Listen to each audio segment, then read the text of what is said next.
So I got a big lead, but then... What's up everyone, this is Cadman Cycling and welcome back to the channel. Today we're racing in the Zwift Paris Circuit Race. It's an 11-mile race, 2 laps around Paris with a short lead-in beforehand.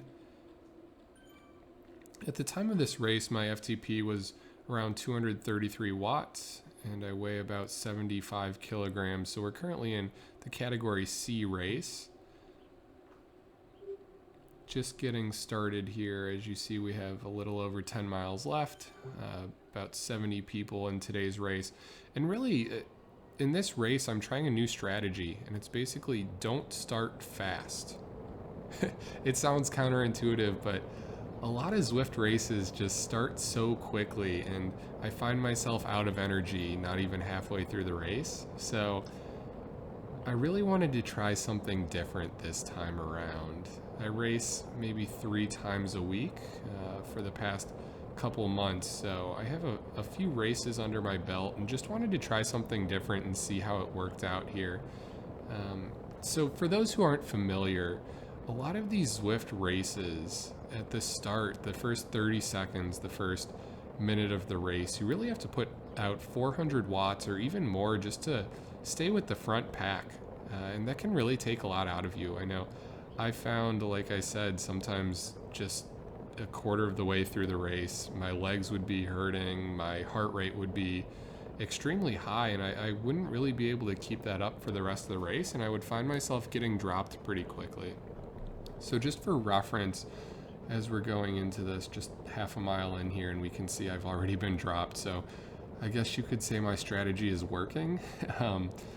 But my max heart rate is around 195 right now, so I'm trying to keep it low as much as I can. Like I said, my FTP is 233, so my plan here is to try to really start around the 200 watt range and see how long I can hold that, and really as I go through the race, try to start increasing that and ultimately finish the race faster than I started.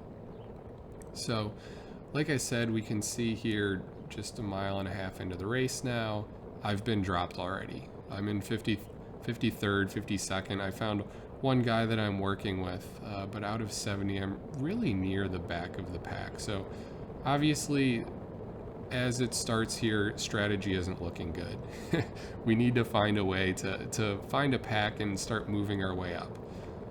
So here we skip forward to 4.7 miles into the race, almost halfway there, and I do find a group. And we can see here I'm in 49th out of 70, so we have caught a few stragglers starting to move up here. And really, that's the goal going forward. I want to see how many people can we catch and how far up the pack can I move. Say we started after the very start of the race, we didn't get in with the lead group, so I was around 52nd place. And really the test here is I want to see how many positions can I make up going forward. To be honest, guys, I felt really good this race.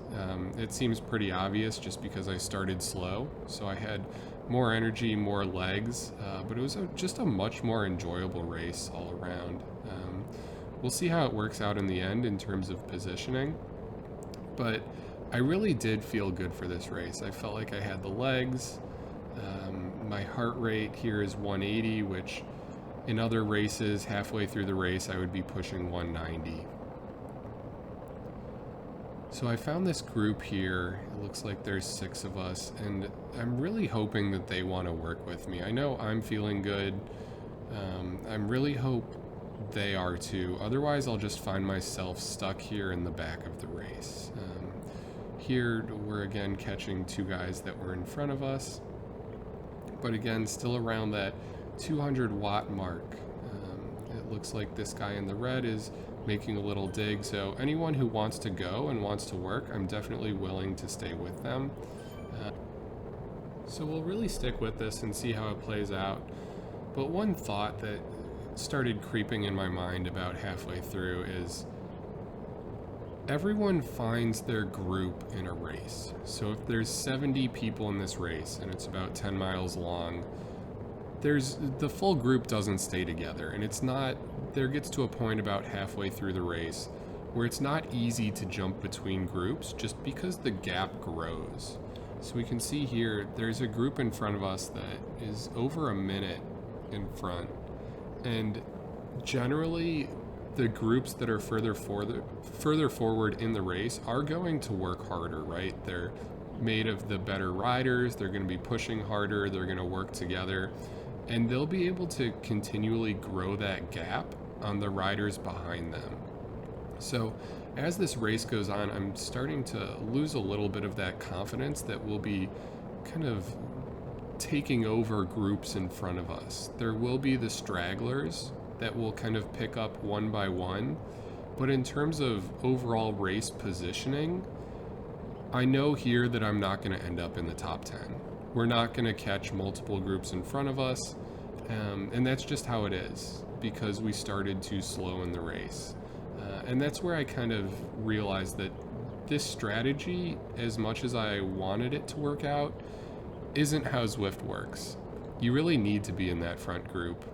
So as we skip forward here, we have just a mile, or a little over a mile left in the race, but we have picked up stragglers. So here I'm now in 46th.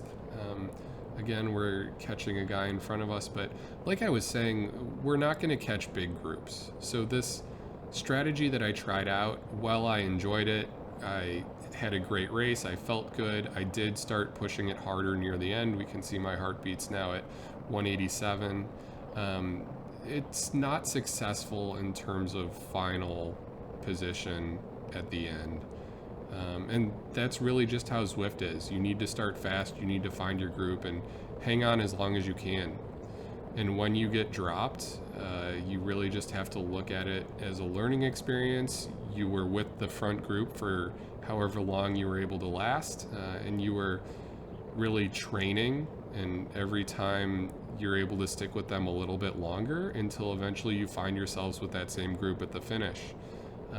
So that's really how it works moving up groups. I started in category D.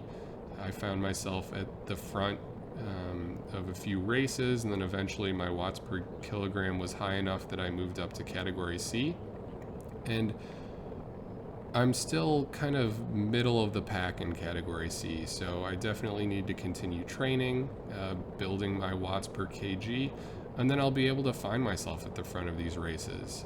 But really, this strategy, while I enjoyed it and testing it in this race, it's not a race-winning strategy. So in Zwift, it is important to start fast, find the group, and just stick on as long as you can. So yeah, we're coming up on 0.4 miles left, 0.3. This is really the same group that I've been with for pretty much the whole race. I think I found them maybe 2 miles into the race, and we picked up and passed a few stragglers, but it's really been us. I started in 52nd as we saw about a minute into the race. Now I'm up to 44th, so we did make a few passes. Here we come to the final sprint. I went really early here, guys, so strategy number 1 was don't start fast. That didn't work out. Strategy number 2, kind of by accident here, was I just went too early. So I got a big lead, but then you'll see what happens here. This guy just flies by me at the end. So that was kind of strategy number 2, go earlier than I had before, and that didn't work out either. But really, I enjoyed this race. I felt good. It was a great learning experience. I know definitely solidified in my mind the importance of starting fast, and I know going forward how important that will be. So guys, thanks for watching. This is Cadman Cycling, and I can't wait to see you guys on the next one. Thanks for watching. Bye.